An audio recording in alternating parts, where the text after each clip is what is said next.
20 anos atrás, representantes de mais de 170 países reuniram-se no Rio de Janeiro para discutir o futuro do planeta, numa conferência histórica que ficou conhecida como a Rio 92.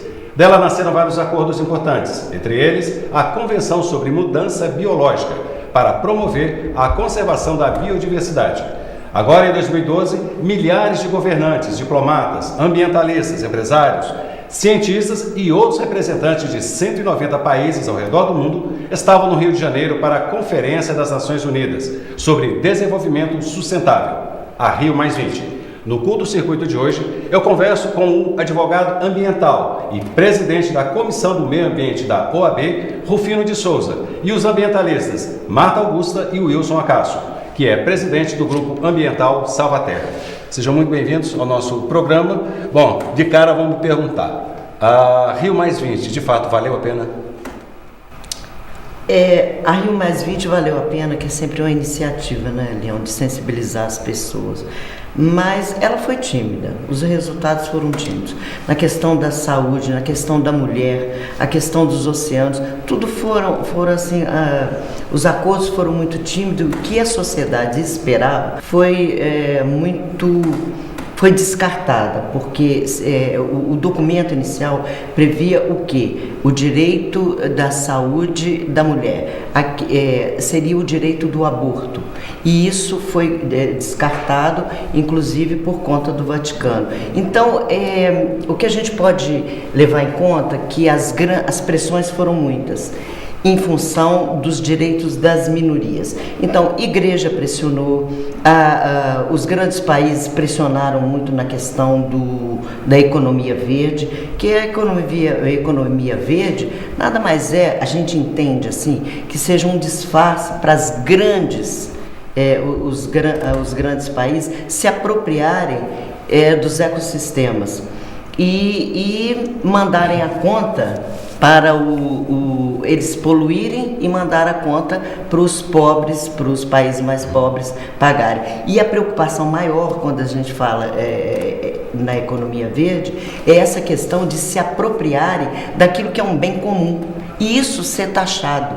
Então a gente está falando de mercantilismo. Houve dentro desse período, né, que foi a semana passada da Rio+20, foi a questão quem paga a conta, né? Os órgãos públicos, ou também nós temos que também transferir essa responsabilidade para a iniciativa privada? E afinal, qual foi o resultado? Olha, o resultado foi muito aquém do que as organizações não governamentais, os grupos, né, que estiveram lá no Aterro do Flamengo, né, onde nós estivemos lá, nós encontramos pessoas de diversas partes do mundo durante essa conferência fantástica.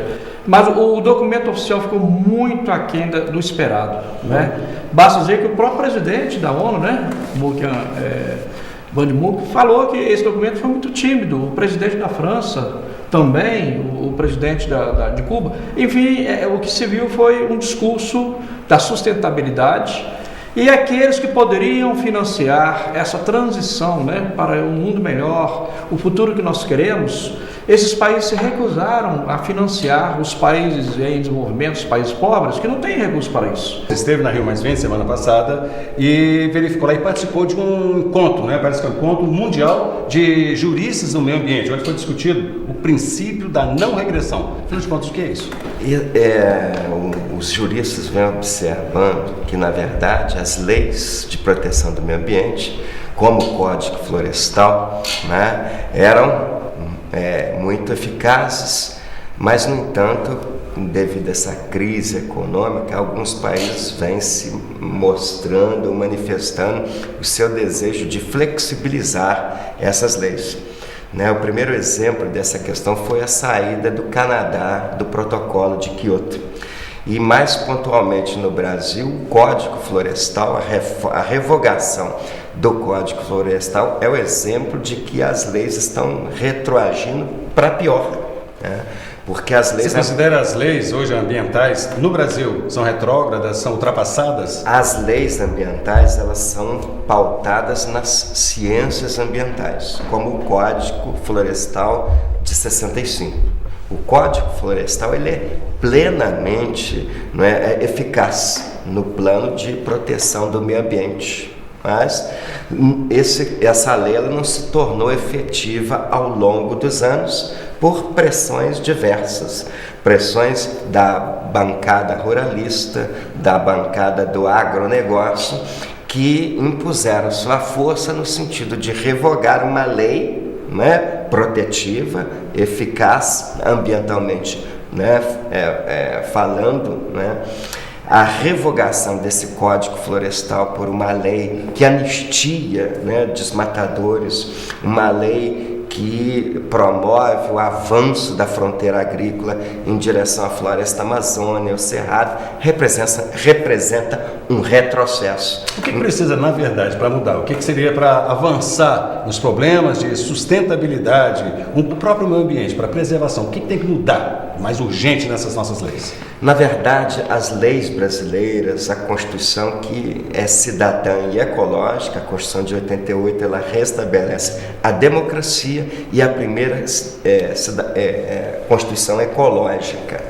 Na verdade, Leão, o que eu vejo é a necessidade do governo se empenhar na desoneração fiscal, né, na redução dos impostos, na atividade industrial que utiliza os reciclados, na produção de produtos que utilizam o processo de reutilização, de reciclagem. Então, ainda está muito tímido por parte do governo brasileiro, né, o incentivo à produção de produtos a partir da reciclagem. O Filho, se me permite, além dos nossos governantes, é preciso também que a sociedade coloque a questão ambiental na sua agenda, porque o Brasil tem muitos problemas. O povo quer comida, ele quer saúde, né? Ele quer emprego, ele quer uma educação melhor. Então, essa questão ambiental ainda é muito recente na pauta, né, das necessidades da sociedade. Mas nós temos que colocar que meio ambiente é vida. Muitas das pessoas que estão sendo internadas nesse momento lá no hospital é fruto da questão ambiental. É uma água que não foi tratada direito, né? É a questão do lixo. Acho que existe também muita questão da educação da sociedade. Exatamente. Né? Quer dizer, nós não podemos considerar nesse sentido que a nossa sociedade seja bem educada. Não, ela não é porque, repito, a questão ambiental ainda não é prioridade da sociedade brasileira. Mas é claro que houve avanços, né? É preciso que haja, eu como educador só acredito na transformação com a educação. Então, e essa educação não é só na educação na escola, a educação que a gente chama formal. A questão ambiental tem que ser também debatida na educação não formal. É na igreja, é no clube de futebol, é na associação de moradores. Os espaços sociais, divisão social. Exatamente. Então, a partir do momento... Veja que os países desenvolvidos já estão muito na frente. O Brasil está muito atrasado nessa questão. Está melhorando, óbvio. Mas veja, nós temos o Rio. O Rio Paraibuna, o Leão, recebe 76 milhões de litros de esgoto por dia. E a sociedade não sabe disso. Isso quer dizer 560 litros de esgoto por segundo. E quando eu fiz aqui 560 litros de esgoto foi jogado no Rio Paraibuna. E a sociedade não sabe disso. Entendeu? Então eu estou dando um exemplo pontual, e aqui na nossa urbs, na nossa cidade, para ver que a sociedade ainda se omite. E os governantes também se omitem. Pois é, né? Mas uma coisa que eu queria observar, Wilson, é quando a gente diz que nós, né, os países que estão em crescimento, que ainda não temos essa educação, mas eu pergunto, e eles lá do primeiro mundo, que tem toda a educação, o que eles fazem? Muito pior com a gente. Por quê? Eles penalizam os países pobres. Você vê nesse encontro, tem dinheiro, existe recurso para quê? Existe recurso para o FMI, mas não existe recurso para sustentabilidade. Presidente Dilma fez um esforço imenso para manter um acordo nesse sentido. Não, FMI tem dinheiro, a sustentabilidade não. Então, essa questão da educação, ela é claro, ela tem que estar na pauta, mas a questão mais severa que eu acho é a questão de todos, tanto países ricos como os pobres, eles pensarem uma coisa: nós estamos no mesmo barco, e isso já se falou lá em 72, é uma nave mãe e tal. Então o que acontece? Esses países que são os grandes, que determinam, né, a nossa vida, eles não acham, estão procrastinando. Você vê a questão das mudanças climáticas.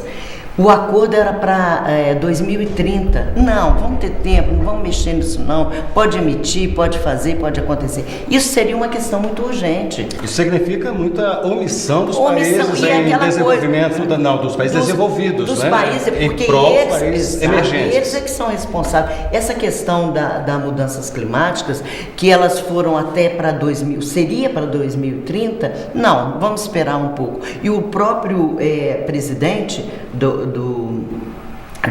ONU, o Buchanan, ele disse o seguinte: o que nós menos temos é tempo. E os grandes, né, os países grandes, eles acham não, que a gente pode procrastinar tempo, procrastinar data, então não vai ser mais 2030, a perder de vista a questão climática. Todo mundo sabe que a questão climática é muito séria, porque por conta da questão de comida, questão das terras. Sim. Isso tudo vai mexer, o oceano que vai subir não sei quantos centímetros, quer dizer, tudo isso é questão muito séria que vai tanto afetar Recife quanto que o que hoje mais se comenta, né, mais se preocupa ecologicamente é o aquecimento global. Sim. Que é a preocupação maior das nações. Que os países ricos se recusam a assinar, se recusam. Um protocolo, nós estamos falando de protocolo de Kyoto, que até hoje ainda não foi referendado pelos Estados Unidos.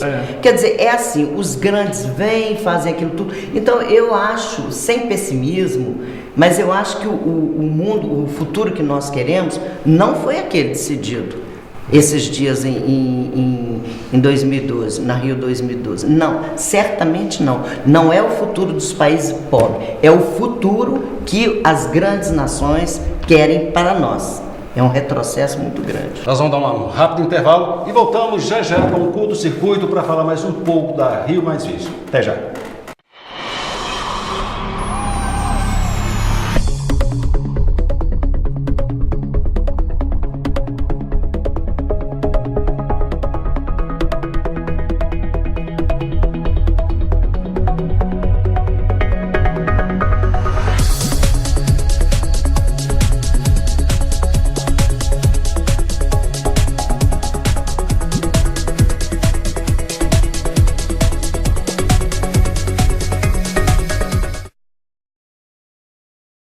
Voltamos com o Curto Circuito e no programa de hoje eu converso com o advogado ambiental e presidente da Comissão de Meio Ambiente da OAB, Rufino de Souza, e os ambientalistas Marta Augusta e Wilson Ocasio, que é presidente do Grupo Ecológico Salvaterra.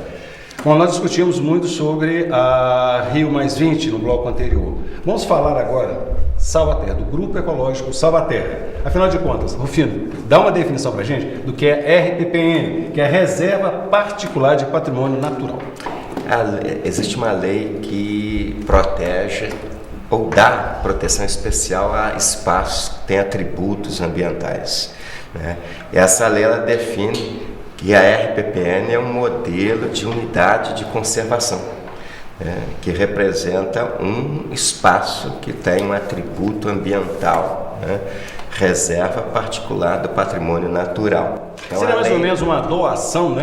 O proprietário da terra, ele doa para a comunidade, seria isso? Normalmente o proprietário ele dispõe de área, né, que tem esse atributo, essa relevância ambiental, e ele dá essa destinação para o futuro, para as futuras gerações, né? Como faz uma doação de vontade. Sem perder os direitos da própria terra, ele não perde os direitos da terra. Apenas esse espaço vai ter o quê? Um gravame no registro do imóvel, né? Um gravame, né, eterno, né? E é exatamente isso, parece que é o que se propõe esse grupo ecológico, né, Salvaterra, exatamente ocupar esse espaço e transformar em quê? Projeto de manejo, uso, para que é? A Marta poderia falar um pouquinho, o Leão, porque essa reserva que nós estamos adquirindo, né? O Dr. Juarez Lacerda criou, mas ela tem uma história muito bonita. Eu preferi que a Marta contasse a história e depois eu vou falar o que nós pretende fazer nessa reserva, que aqui é uma das maiores de Minas Gerais. A história da Fazenda Salvaterra. Fazenda Salvaterra, Leão, do centro da cidade, a Fazenda Salvaterra, são 10 a 12 quilômetros. Muito perto, né? Muito da cidade, próximo. Né? Fica depois da BR. Essa fazenda, ela teve períodos áureos. É importante notar, além da história toda, mas eu me debrucei muito na questão da última proprietária. Como já estava finalizando o ciclo do café, a abolição da escravatura, e como não tinha mão de obra adequada, essa mulher era tão antenada que ela fazia várias viagens. A última viagem que ela fez à Argentina e outros países, como ela tinha uma estrutura muito grande na fazenda, energia, telefone, ela resolveu fazer um hotel. E esse hotel, ele era conhecido internacionalmente, o Hotel Salvaterra. Que esse hotel até parece que recebeu como hóspede o ex-presidente Getúlio Vargas, né? Você imagina que naquela época ficava uma limusine esperando os convidados chegarem, os visitantes, para levar a Fazenda Salvaterra. A Fazenda Salvaterra chegava de trem, né? Chegava de trem. O hotel era tão importante que as pessoas que não conseguiam hospedagem, elas ficavam esperando a sua vez naquela casa que hoje é o Círculo Militar, que era dessa proprietária também. Olha que interessante, ficava na cidade para hospedar na Fazenda Salvaterra. Então era assim, muitas festas, e tinha o cassino também, mas o cassino é pouco, a referência é muito pouca, mas a opulência da época, porque tinha tudo naquela época. O acesso era perfeito, iluminação, telefone, e as festas, e o ambiente era todo muito propício para o lazer.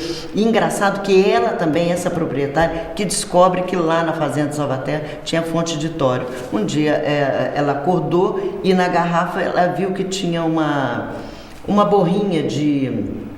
borrinha preta no fundo da garrafa. E aí, como o marido era médico, foram fazer análise da água e descobriu-se que tinha fonte de tório. Que é uma das fontes mais ricas que tem, né? Eu só queria lembrar, Marta, né, dentro desse bate-papo, exatamente porque a fazenda tem cerca de 250 anos, né, só para resgatar essa história. E eu queria também comparar o tamanho, que são 263 hectares, o que equivale mais ou menos a 270 campos de futebol. Então é um espaço muito grande. Mas afinal, vocês querem transformar isso em quê? Abrir ao público? Leão, é o seguinte, na verdade, 263 hectares é só a RPPN, né? Porque a fazenda é muito maior. Então, o Dr. Juarez Lacerda, um homem fantástico, né? Como ele não tinha herdeiro direto, ele criou essa reserva. É como o Dr. Rufino falou, né? Vai entregar para gerações futuras.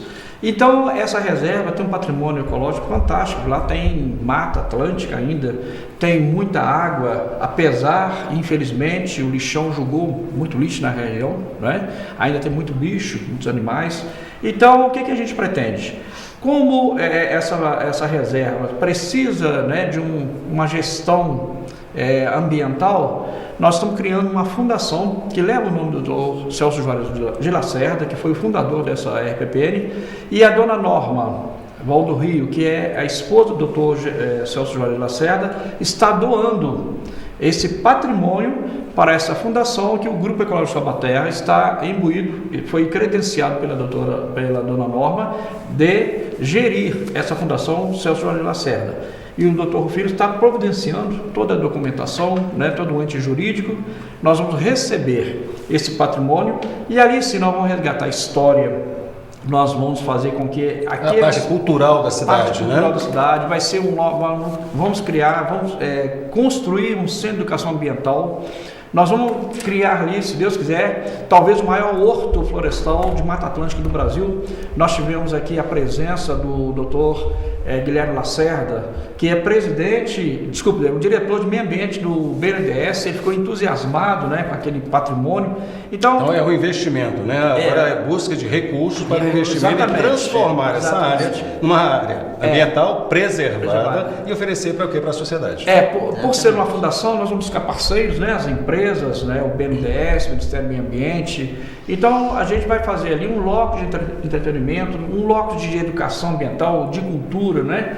Enfim, nós vamos chamar a sociedade para participar dessa história, desse patrimônio que o Juiz de Fora tem e muitos não sabem. E é para quando isso? Isso é uma coisa para já? Eu queria, juridicamente, falta alguma coisa, Rufino? Para que isso seja de fato viabilizado? Na verdade, né, a fundação, né, o cidadão faz uma destinação de um patrimônio para determinado fim, né? o Dr. Juarez destinou essa área riquíssima, né, de atributos ambientais para futura geração. Então, há que ter, né, por exemplo, a fiscalização do Ministério Público, e há um trâmite, né, burocrático até, né, lavrar a escritura pública, né, de doação. Né. Isso leva aí um tempinho, porque as nossas exigências cartoriais são imensas. Mas deixa bem claro que os trâmites legais é que atrapalham e atrasam também às vezes. Né? Mas deixa bem claro que está bem adiantado, né? O estatuto está pronto, já está pronto, já está sendo analisado pelo promotor público, a ata já está, né? Já realizamos a assembleia, constituindo a diretoria, né? Então a parte jurídica, administrativa, ela está andando, né? E, inclusive agora no dia 29 de junho, próxima sexta-feira, nós vamos realizar um seminário interno, onde nós vamos discutir a viabilidade, né? Estamos buscando parceiros, pessoas que têm experiência em RPPN em outras partes do Brasil. Vamos fazer um seminário para que a gente possa buscar subsídios. Eu estava me esquecendo, nós levamos ali um dos maiores arquitetos do Brasil, o Silvio Podestá, que já fez várias obras no Brasil, também já foi lá. Ele está fazendo um projeto arquitetônico, né? Resgatando esse prédio físico, certamente vai ser de acordo com a fazenda. Então ele está muito inspirado em fazer ali um lugar de sustentabilidade. Vai ser um lugar que vai ser modelo para o Brasil, se Deus quiser. Inclusive tem um espaço lá, que a gente até tem imagem para mostrar, de um vagão escola. Vocês pretendem resgatar esse vagão também? Sim. Restaurá-lo? Ele vai fazer parte desse patrimônio cultural e educacional da reserva, né? Então, enfim, professor Leão, é muita coisa que a gente pretende fazer ali. Mas o que eu vou chamar a atenção é que a gente vai resgatar um lugar bonito, um lugar que tem fontes termais, como foi dito pela Marta, né? No futuro a gente pretende fazer ali um hotel também, né? Enfim, para que o lugar de pesquisa, centro de pesquisa, nós vamos chamar pesquisadores para nos ajudar. Enfim, vai ser um lugar que vai chamar a atenção não só do Juiz de Fora, mas do Brasil. Bom, e para quando pode ser entregue isso para a própria comunidade? Isso é para já?